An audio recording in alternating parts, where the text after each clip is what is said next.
Hace 10 años, un joven cubano cometió un grave crimen que lo llevó a prisión. En el video de hoy nos estará contando lo que tuvo que hacer para poder sobrevivir y los diferentes problemas a los que tuvo que enfrentarse en ese largo tiempo.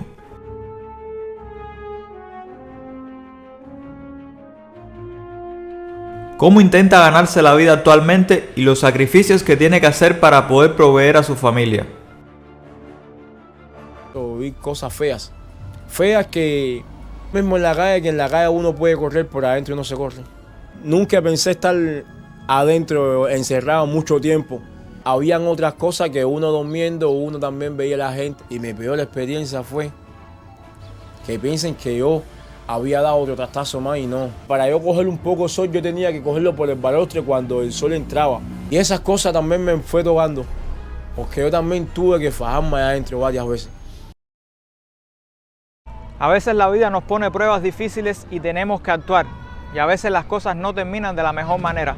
Por eso en el video de hoy les traigo una historia impactante. Vamos a ver la realidad de un joven que ultimó a 2 personas y estuvo varios años en prisión. Les voy a contar por acá cómo fue que hizo para sobrevivir, cómo metió las manos en el fuego por sus amigos en varias ocasiones. Esto y mucho más lo vamos a estar viendo a lo largo de este video, así que te invito a quedarte hasta el final para que conozcas esta impactante historia. Y por supuesto que el objetivo de este video no es brindarle un impacto negativo a la sociedad, sino todo lo contrario. Vamos a estar tocando varios temas, vamos a estar hablando de todos los males sociales que nos afectan y de cómo la juventud hoy en día puede librarse de todas estas cosas, cómo la juventud tiene que mantenerse alejado de todos estos problemas y toda esta problemática que nos rodea, que es un mal que afecta a nuestra sociedad. Aquí estamos con Yaikel, nos va a contar su impresionante historia, esos momentos duros que vivió. Cuéntame, ¿cómo es que surge tu problema como tal? ¿Qué fue lo que te llevó a prisión? Bueno, lo que me llevó a prisión fue teniendo una esposa conmigo, que es una niña de 6 meses. Después de que había nacido, unos muchachos quisieron forcejarla y yo tuve que ultimarlo porque querían violar a ella, y mi niña con 6 meses de nacida la empujaron de una escalera para abajo, y entonces había pasado eso y me llevaron a prisión. Por eso es que yo tuve que hacer para poder tener paz y tranquilidad, porque fue una niña 6 meses de nacida, pero tuvo ingresado mucho tiempo ella con el dolor de mi alma en el hospital, con unos pulmoncitos muy un poquito malitas. Me cogió una neumonía. Pero bueno, gracias a Dios ella se me salvó. Actualmente ella está en su escuela ahora, pero ella está bien. Cuéntame, ¿cuál fue tu experiencia y cuál fue tu primera impresión cuando entraste por primera vez a prisión como tal, y el recibimiento tuyo, cuál fue?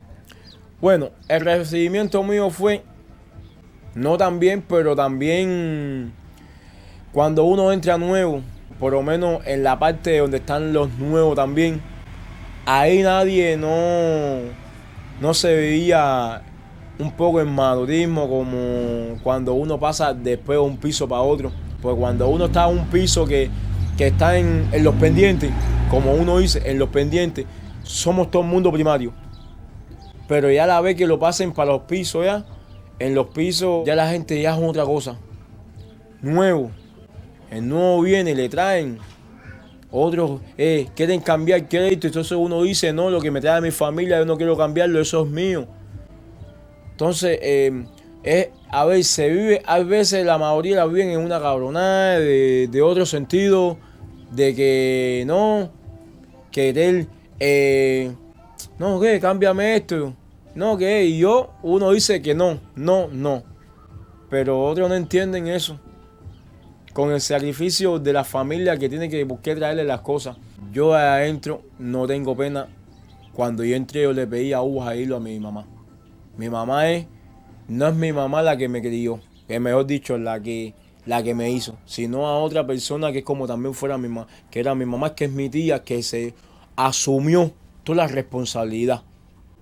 Y levanté allá adentro, los mismos presos se cosían su ropa, y entonces yo le desarmaba la ropa a aquel preso y tenía que armársela, y así me ganaba 3 o 4 cajas de cigarros, que eso es normal con un preso. Me ponía a hacer después muñecos para sacarle muñequitos a mi familia. Aspecto también que cuando uno lo sacaba también, la misma policía allí te lo quitaba porque no estaba el reeducador, o el mismo reeducador tenía que echárselo arriba para poder bajar los muñecos para que sus familias, sabiendo, ellos saben cómo las familias tienen que sufrir tanto, porque ellos mismos también, a pesar de que nosotros también estábamos presos allá adentro, los mismos reeducadores, los mismos custodios que son de la prisión, también decían que también ellos pasaban también las necesidades y nosotros también mismos, nosotros lo veíamos.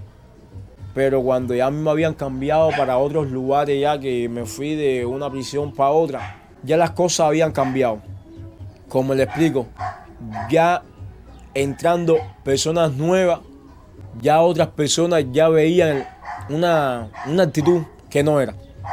Otras personas nuevo, no quiere cambiar esto, y uno diciendo, no, Pipo, no, yo no cambio, esto es mi familia, esto es esto, y ellos no entendían.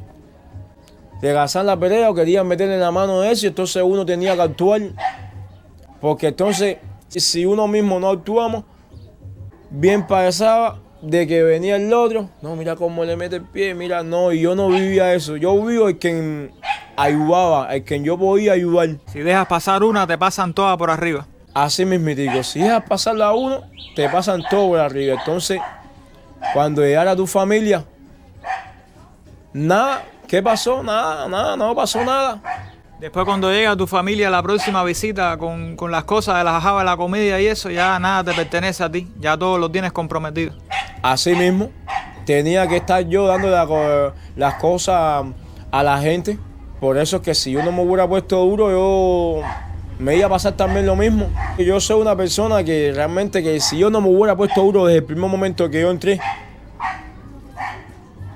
yo ahora mismitico no hubiera hecho el cuento de nada lo que estuviera ahora hablando hoy en día.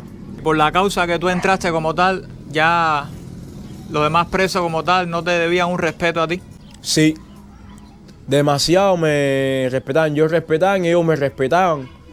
Porque ya cuando uno entra por una cosa muy grande, ya la gente se miden porque sabe de lo que uno es capaz de hacer.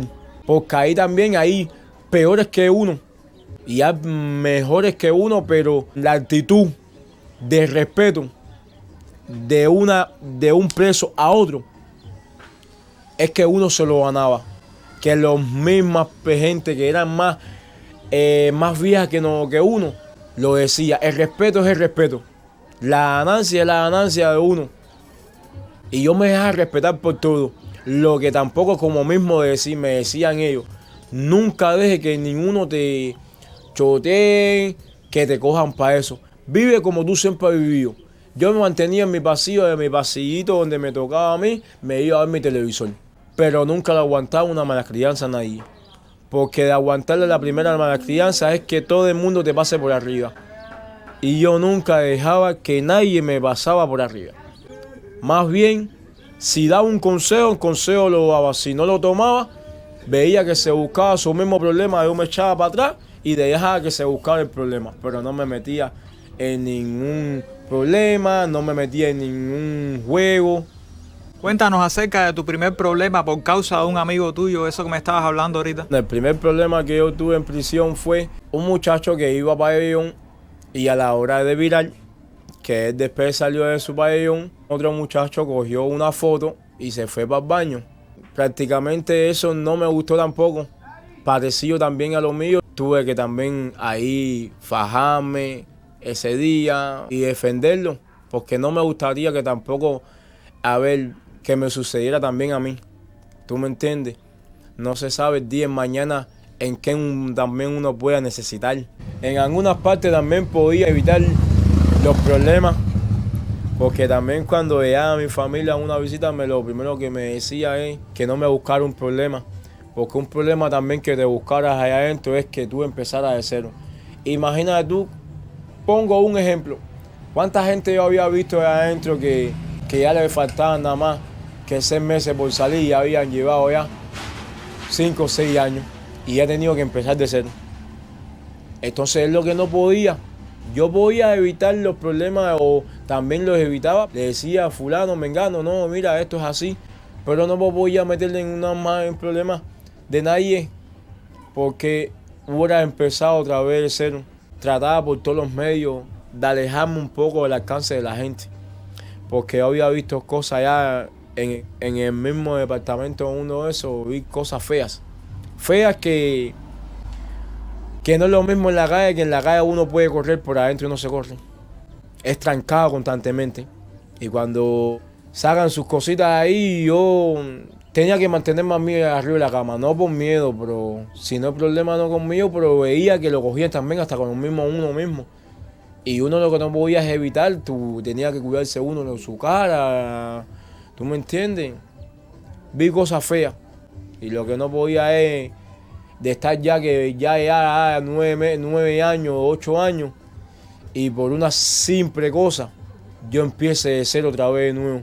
Ahora mismitico no estuviera aquí, no estuviera hablando, no estuviera con mis hijas, o mejor dicho, no estuviera estas dos pequeñas niñas. Tuviera una sola, porque ya estuviera grande ya.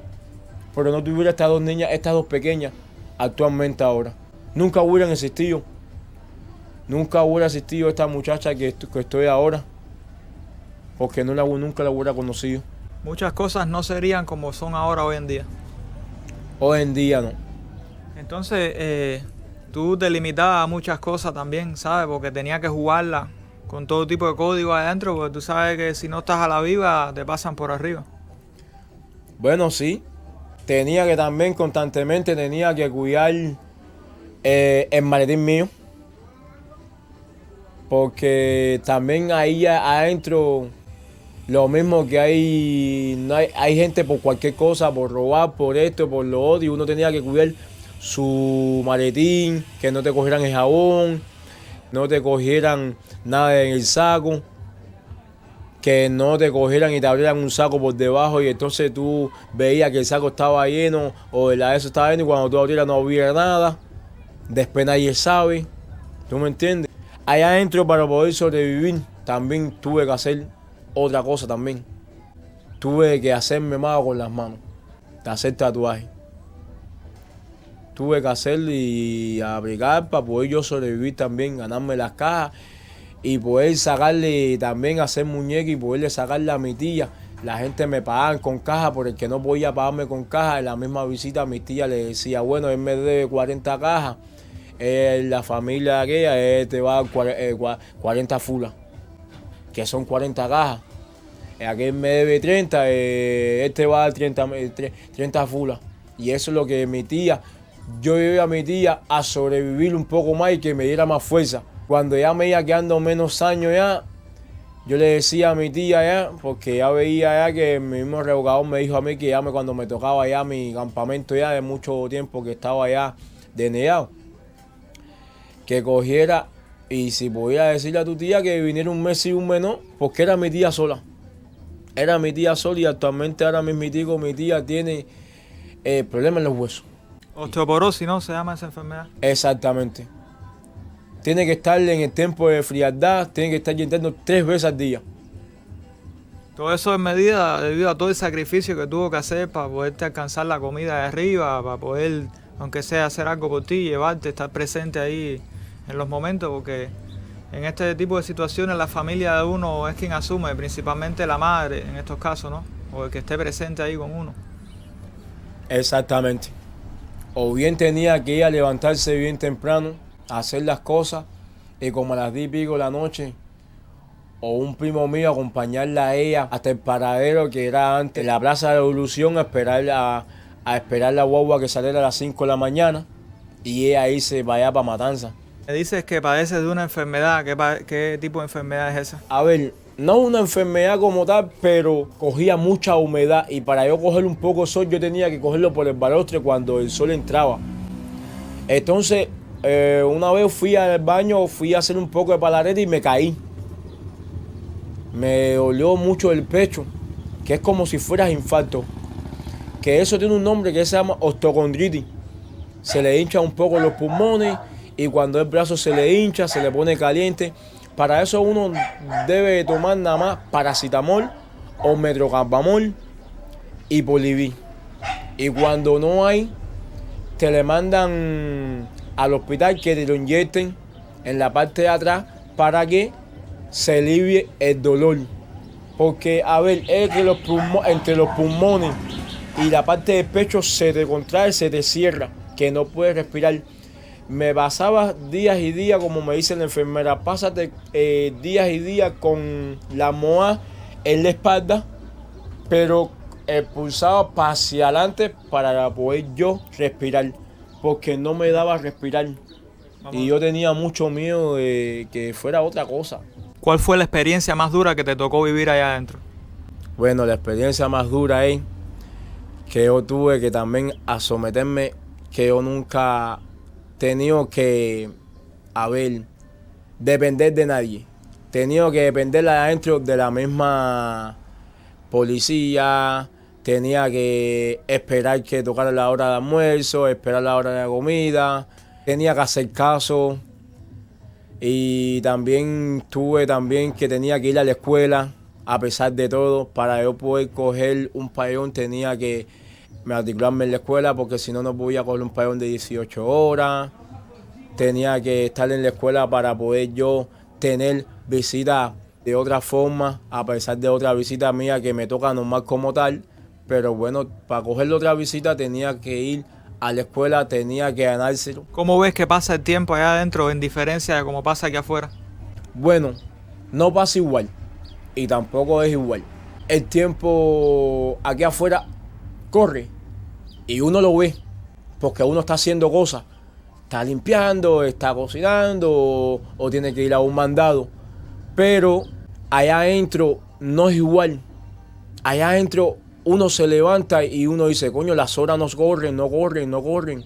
Y se queda en el mismo lugar. Vemos que las horas prácticamente uno cuenta los días y uno dice, yo, ¿cuándo me tocará? ¿Cuándo me tocará el día que pueda yo ya ver las visitas o tener mi condicional? Pero cada vez que uno pensaba en eso, los días más se atrasan. Cuando uno le tocaba ya casi la condicional PAI, o se atrasa. O bien alguien sabía que te tocaba tu condicional.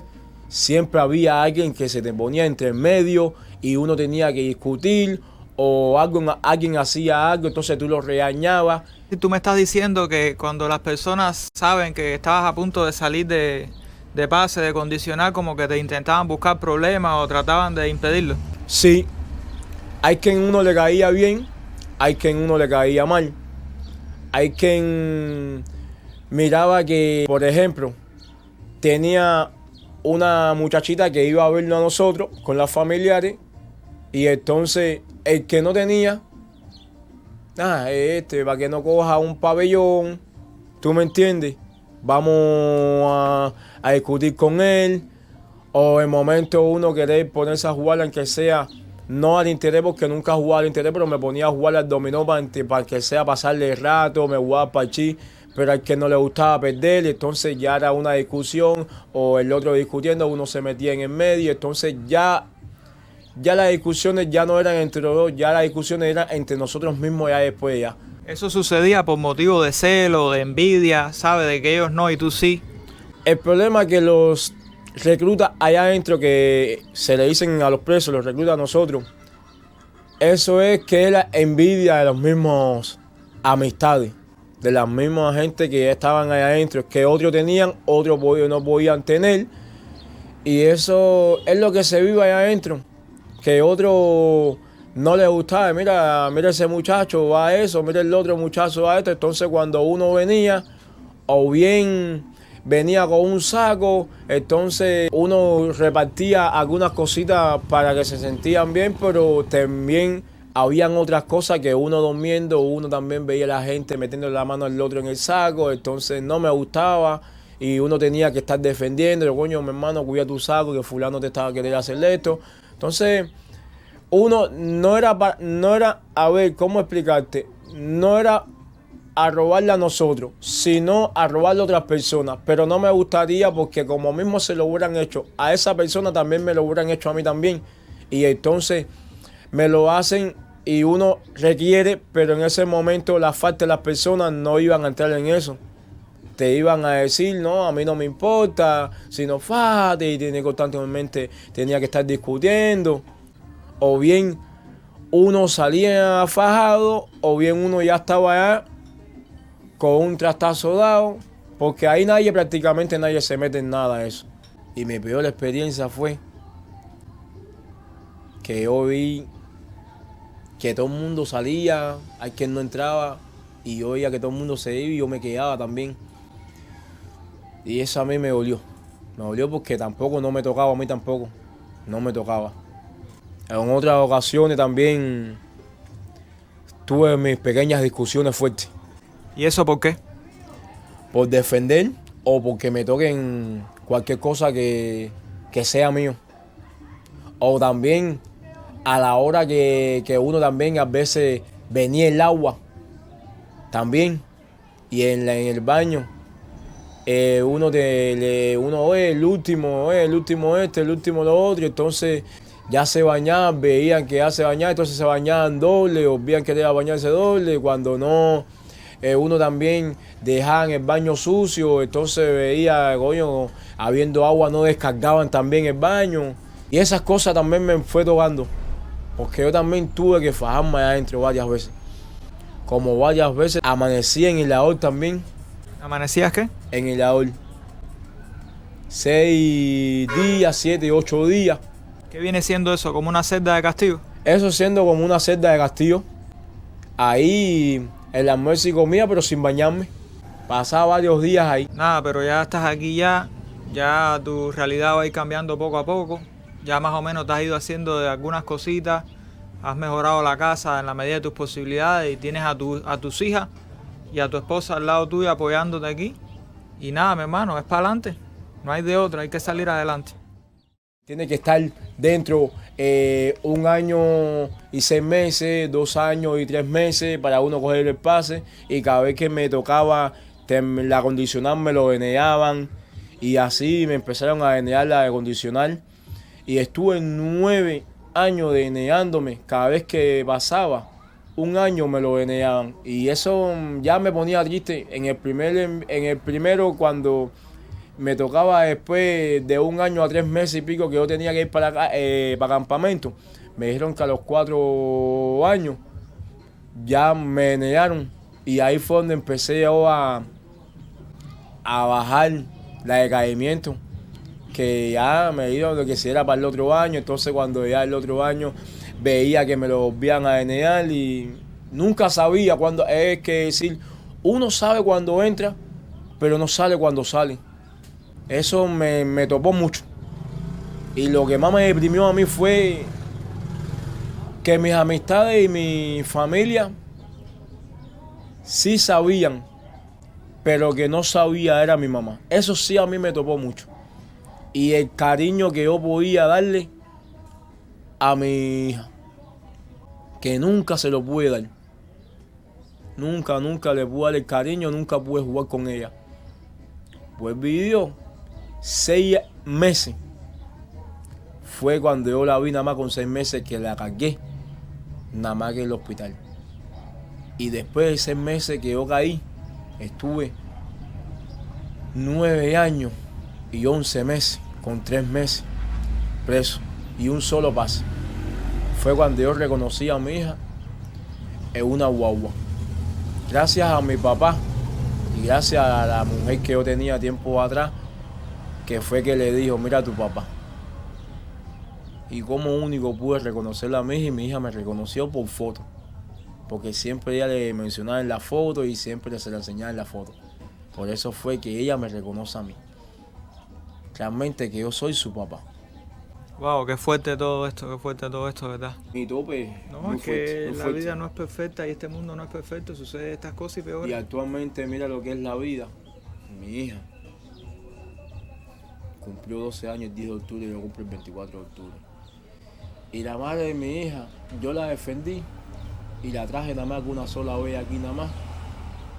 Y es como si ella le hubieran llenado la mente de otra forma que mi hija nada más que la cargué después, la abracé después de grande 3 veces también. No he podido tenerla. No he podido tenerla porque si ella realmente deja que su hija venga donde estoy yo, puede ser que la aparte de su casa. Y yo siempre he dicho que yo le doy al tiempo porque sus hermanitas que ya están ya crecidas, hasta preguntan hasta por ella. Y yo espero mi momento. Ya ella tiene 12 años. Yo no me apuro como todo el mundo me dice, no te apures. Algún día la tendrá y yo todos los días lloro este mundo y mi mujer me pregunta a mí, cógelo con calma. Cada vez que toca un cumpleaños ella, de 10 de octubre, yo siempre le subo una foto. Cuando yo quiero sentirme bien, que no me gusta tomar una cervecita, aunque sea, me la tomo para yo sentirme bien ese día por ella. Es como único.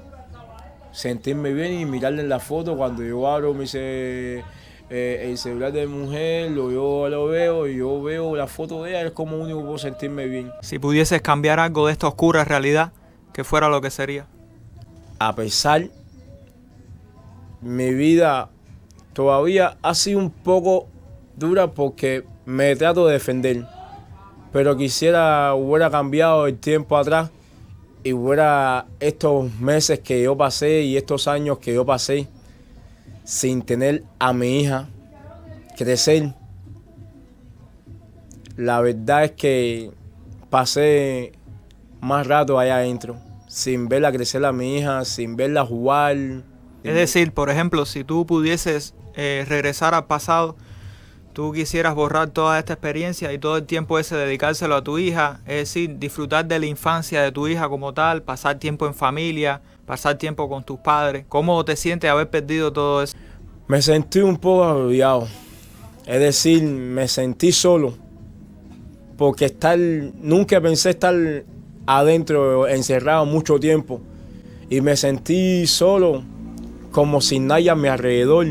Y que en el mismo momento yo hubiera cambiado el tiempo para atrás para jugar con mi hija, tener a mis padres al lado y enseñarle todo lo que yo pudiera enseñarle a mi hija, como aprender, relacionarse con las personas, enseñarle un poco más las cosas de la vida.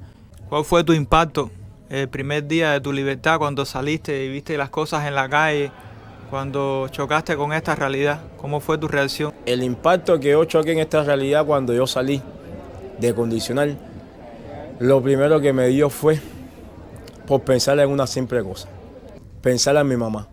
No sabía que yo estaba preso. Me dices que todo ese tiempo tu mamá no sabía que estabas preso.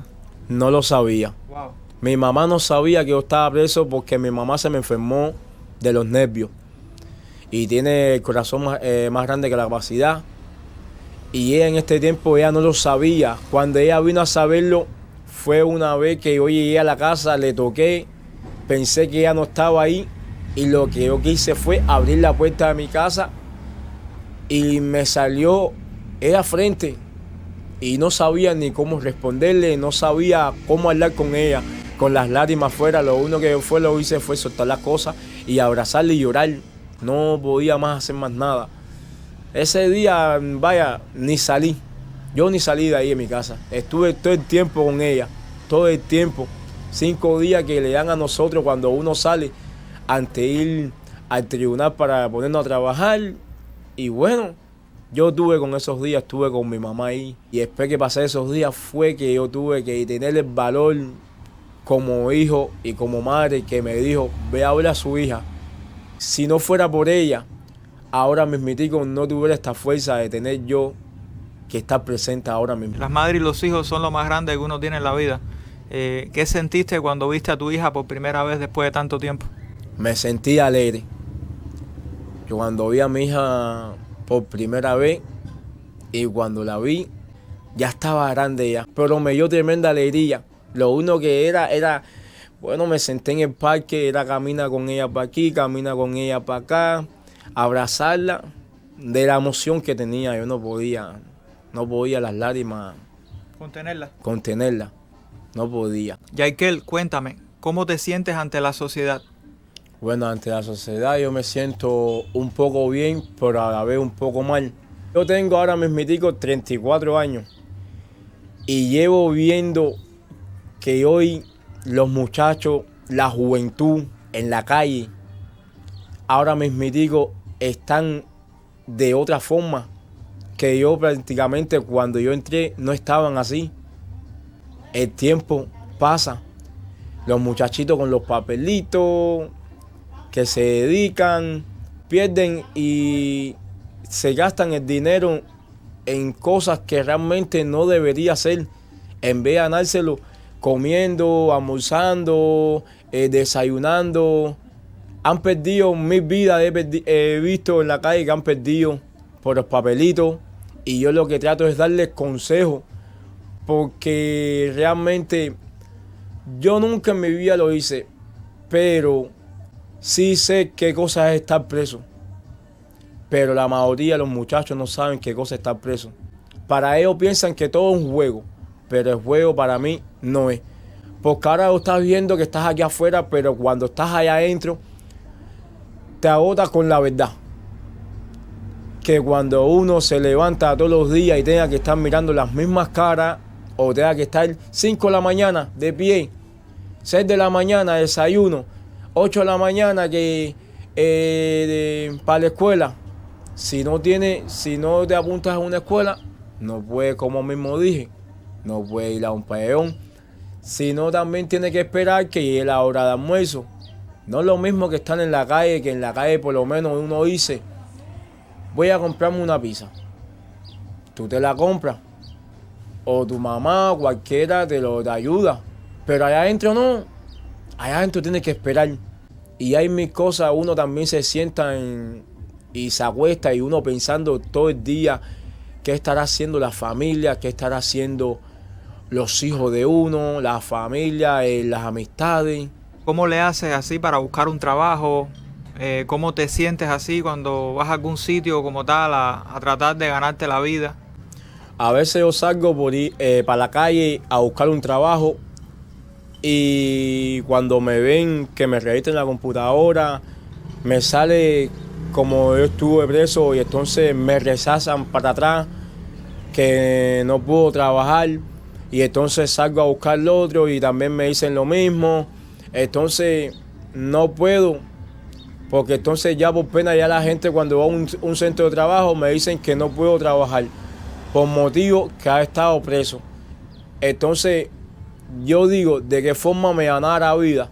Tengo que estar yo comprando cajitas de cigarros y cerveza para poder yo mantenerme o mantener a mis hijas, a mi mujer aquí, porque no me aceptan. Y más con la condición que yo fui, que todo el mundo no es lo mismo lo que uno tuvo que hacer. Por eso es que la gente no ven lo bueno que uno es, pero también no vieron, tampoco no dejan explicar por qué realmente uno fue preso. Actualmente me dices que vendes cigarros, vendes una cervecita, botas algunos escombros, haces algún trabajo de la construcción cuando te llaman, cuando vas a algún sitio que ves que hay mucho escombro, vas y los botas. ¿Qué es lo que haces aparte de eso como tal para ganarte el sustento diario? Bueno, aparte de eso yo he tenido que levantarme por la mañana, aspecto que la policía me coja 6 o 7 de la mañana, me coja preso por motivos. Una porque estaba de condicional y otra porque tenía que estar con una carretilla, con un machete y una escoba para poder chapear. Aspecto que a mí me cogieran con un machete en la calle. Yo he tenido que coger cuando estando en mi casa sentado con las lágrimas afuera, esperar que alguien me llegara y me decía, mira, tengo unos escombros. Y es cuando yo le daba el favor, cuando no he tenido que salir a hacer una pinchita de albañilería. Es como único yo me gano la vida. No me gano la vida en más nada. Porque antiguamente tú lo que hacías era cortar césped a domicilio, hacía a las personas que la necesitaban, pero como estabas bajo condicional, no tenías papeles, no tenías licencia ni nada, y estabas expuesto a que te parara la policía y que tú no puedes andar con arma blanca en la calle así por así, es lógico, ¿no? Y viviste esos tiempos así de incertidumbre, de miedo, de que no sabías lo que te iba a pasar, si ibas a poder regresar a la casa bien para poder proveer para tus hijas, todo eso lo viviste, ¿no? Yo viví eso. Yo viví una vez eso, lo viví en la misma Virgen del Camino. Al principio, yo fui con el machete, pero fui con mis herramientas. Yo estaba chapeando, pero cuando yo iba saliendo, a las 2 o 3 cuadras, la policía había pasado una patrulla por al lado mío. Dio la vuelta, nunca pensé que ella iba a virar para atrás y me pregunta a mí qué es lo que yo tenía en las bolsas. Le enseñé todas mis herramientas y entonces el machete también envuelto también y me pregunta a mí qué yo hacía con un machete. Y yo le dije que yo venía de una casa, pero ellos nunca me creyeron y cogieron y me montaron. Actualmente, ahora mismitico, cuando yo llegué ahí, yo no tenía en ese tiempo celular. En el 2019 no tenía. Yo tuve que coger y decirle el nombre donde yo estaba trabajando y decir en la casa donde yo estaba trabajando. Me tuve que salvar por un muchachito que sí tenía celular, que nosotros estábamos trabajando en esa casa y él siempre le tiraba fotos y tenía fotos tiradas con esa gente ahí y con nosotros también. Que si él no lo hubieran dejado pasar, a mí no me dejan salir. Yo estuviera la mismitico otra vez preso. Claro, porque no tenías forma de comunicarte con tus familiares ni con esas personas, ni tenías manera tampoco de cómo mostrar una evidencia de que tú estabas en ese lugar haciendo ese trabajo. Es verdad. Y en la zona más donde yo vivía, o mejor dicho, donde yo vivo, porque esa es la zona mía, de la misma Virgen del Camino, es que todo el mundo no piensa por igual. Y también, yo no critico a nadie, pero también yo veía que me daba pena. A mí sí me daba pena. Porque montarse en otra patrulla más, me daba pena salir y que la gente me vieran bajando de otra patrulla más. A mí sí me daba pena ver eso. Cuando a mí me cogieron otra vez por un machete y si me bajaran en la puerta de mi casa, la gente me vieran otra vez, ¿qué iban a pensar la gente? Que yo había hecho una cosa mala otra vez de nuevo. Y yo no pienso así, pero las personas que están por fuera puede ser que lo puedan pensar así también. Que piensen que yo había dado otro trastazo más y no ven eso. No ven la capacidad, lo que uno tuvo que sufrir en ese tiempo. 2 cosas en la calle. Mi mujer puede salir. Sale 6 de la mañana o 7 de la mañana. Tiene 2 cosas. O bien la policía, después que tú me entiendes, la ve peleando, le pueda decir, la calle está mala. Para ellos saben que la calle está muy mala, tú me entiendes. La misma policía la ve peleando y no le dicen nada, tú me entiendes. Pero hay quien pasa que pues son amistades y le dicen, 6 de la mañana hasta 7 de la mañana pueden suceder 1000 cosas. Como mismo dicen ellos, uno puede vivir en la calle peleando, pero dentro de la casa la persona que se queda preocupada. A esa hora todavía es de noche, porque mi mujer baja para abajo, porque muy temprano para marcar también en la panadería. Y en el transcurso ahí también puede sucederle 1000 cosas. Ella con su carricoche le pueden quitar, le pueden hacer, ¿tú me entiendes? ¿Cuál es tu sueño? ¿Qué es lo que más tú anhelas hacer como tal de ahora en adelante? ¿Cuál ha sido tu visión de la vida, tu perspectiva del futuro? Bueno, mi futuro es hacia adelante. Lo más lindo de la vida fue una muchacha que me dio 2 niñas más, que actualmente una tiene 4 y una tiene 2. Mi sueño, estando al lado de ella, es que mis hijas sean el día de mañana, sean algo. Ese es el sueño mío. Que sean el día de mañana, sean algo, y los hijos de ella también sean el día de mañana, sean alguien. Que no pasen la experiencia que yo pasé. Que nunca estén en mal paso. Que estén rectos. Que si necesitan cualquier cosa y yo estoy en mi alcance y si lo tengo se lo doy. Pero que no quiero que nunca pasen lo que yo pasé y lo que yo sufrí. Que tampoco se lo deseo a nadie. Yo quisiera tener un poco algo para poder mejorar las condiciones un poco más aquí. Para montar un pequeño negocito para sobrevivir, para ayudar a mis hijas, para ayudar a los niños aquí en la casa. y comprar algunas pequeñas cosas, cambiar la taza, cambiar un poco la meseta, tener un poco más de comodidad.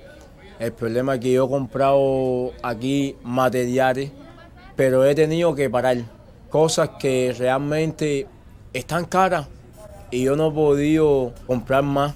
¿Qué tipo de negocio como tal te gustaría tener? Bueno, el negocio que a mí siempre me ha gustado tener, desde que yo salí, que yo me quedé con eso, es siempre, y desde siempre yo siempre he vendido mi cerveza. Antes las vendía en pomo, ahora las vendo en lata.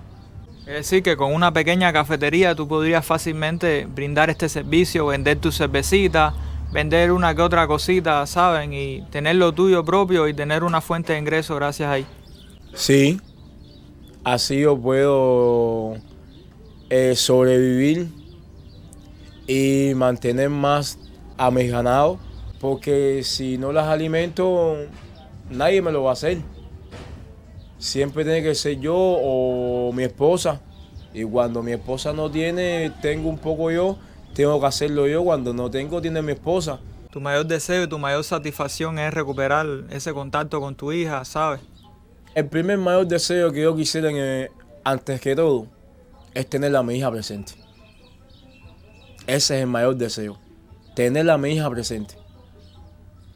A veces los padres sufren este tipo de separaciones, ¿saben? A veces nadie sabe por lo que pasan los hombres, porque los hombres callan todo este dolor y todo este sufrimiento, ¿sabes? La mujer es emocional, la mujer es emotiva, y expresa su descontento ante la luz pública, pero en la gran mayoría de los casos, para no decir el 100%, los hombres ocultan su dolor detrás de una sonrisa, ocultan su sufrimiento y esconden sus lágrimas y tragan tragos amargos, porque los hombres son los proveedores, los hombres son los que tienen que dar al frente, tienen que estar fuertes en todo tipo de situaciones y circunstancias, ¿saben? Y ese es el papel que nos toca a nosotros jugar ante esta sociedad. Y siempre ha sido así, desde hace milenios, esto no es nuevo. Y nada, aquí vemos la declaración de un padre acá y la confesión de un padre acá, que quiere tener a su hija de vuelta, quiere abrazarla, quiere sentirla cerca de él, porque no hay mayor satisfacción ni mayor deseo que tener a los suyos delante y poderlos apretar y pasar el tiempo ahí en vida. Tiempo que no regresa, tiempo que se pierde, tiempo que se va. Las personas piensan que en esta vida es un día más, pero realmente todos están equivocados, porque en esta vida es un día menos. Siempre va a ser un día menos de vida, porque el reloj siempre está jugando en tu contra. Nada en esta vida viene de gratis, y lo que fácil llega, fácil se va. Por todo hay que luchar, por todo hay que sacrificar. Todo en esta vida es rentado, todo es un intercambio de tiempo. ¿Dónde duermen las niñas que me estabas explicando? Bueno, la mayor de mi mujer duerme en la cama, aquí adelante, y las dos niñas mías duermen conmigo, con mi esposa, en la cama grande pero apretado.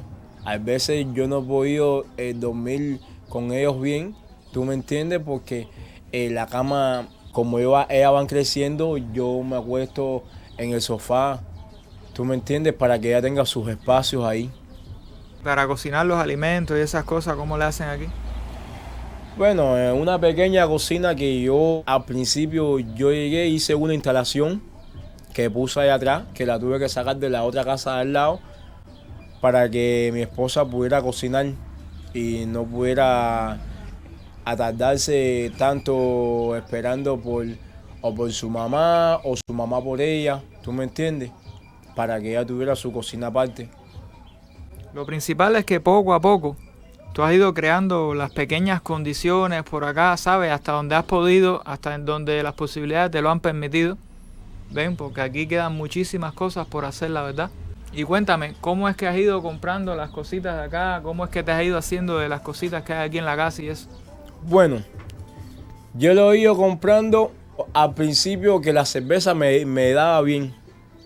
Me daba porque todo el mundo al principio, nadie vendía en la cuadra, nadie vendía cerveza, y entonces como había una sola persona, yo veía que se me iba una caja en el momento y ya he tenido que estar comprando dos y aumentando un poco más de dinero de las mismas personas que me daba. Entonces no cogía la ganancia, unía la ganancia con la inversión para volver a comprar dos y así sucesivamente. Tuve que hacerme un televisor porque donde hay niños también uno debería tenerlo.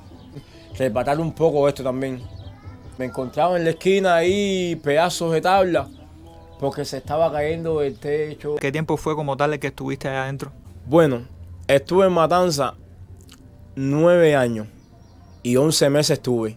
Estuve preso trancado adentro, pero para el campamento cuando salí estuve nada más 2 meses. Y las casualidades fueron que me tocó mi libertad en el mismo mes de diciembre, en el 2019. Fue que me tocó a mí la libertad. Que mi familia se quedó asombrado, que nunca pensaron que me iba a tocar en ese mismo mes, pensando que me iba a tocar en otro año. Y me tocó en el año de 2019, finales de diciembre. ¿Tienes algún consejo que darle a la juventud hoy en día? ¿Tienes algo que decir a los jóvenes?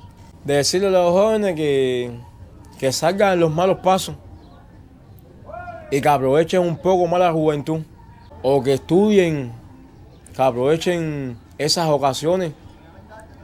Que salgan de las esquinas, que salgan de los malos hábitos, que eso no da nada, que no conlleva nada bueno. Y que, ¿sabes? Traten de evitar a toda costa los problemas, que los problemas, gane o pierda, todo es pérdida al final, todo es una mentira. Claro, claro. Todo es una pérdida. ¿Sabe? Usted es un luchador de la vida y usted le tiene que ir bien y vas a salir adelante y tú verás que van a llegar muchas bendiciones a ti, mi hermano. Esto que quede a modo de consejo, ¿saben? Y a modo de recordatorio. Esto realmente hay que ver lo positivo, ¿saben? Hay que ver las cosas buenas, hay que ver que un ser humano tiene la oportunidad de cambiar, de integrarse a la sociedad y ser mejor persona cada día. Porque todos cometemos errores, no somos perfectos, ¿saben? Y de una forma u otra, todos somos hijos de Dios. Claro. Y todos estamos para cambiar y todos estamos para crecer y mejorar como personas. Y eso es lo que hay, al final eso es lo que toca. Bueno, hermano. En este video hemos visto la desgarradora historia de un joven cubano y cómo la vida nos puede cambiar en un segundo. Si te ha parecido interesante este contenido y deseas que Yaikel pueda reunirse con su hija, regálame tu like y comparte este video con tus amigos y familiares para así poder llegar a más personas. Suscríbete al canal si no lo has hecho aún, para que no te pierdas nuevas historias de vida. Gracias por haber llegado hasta aquí.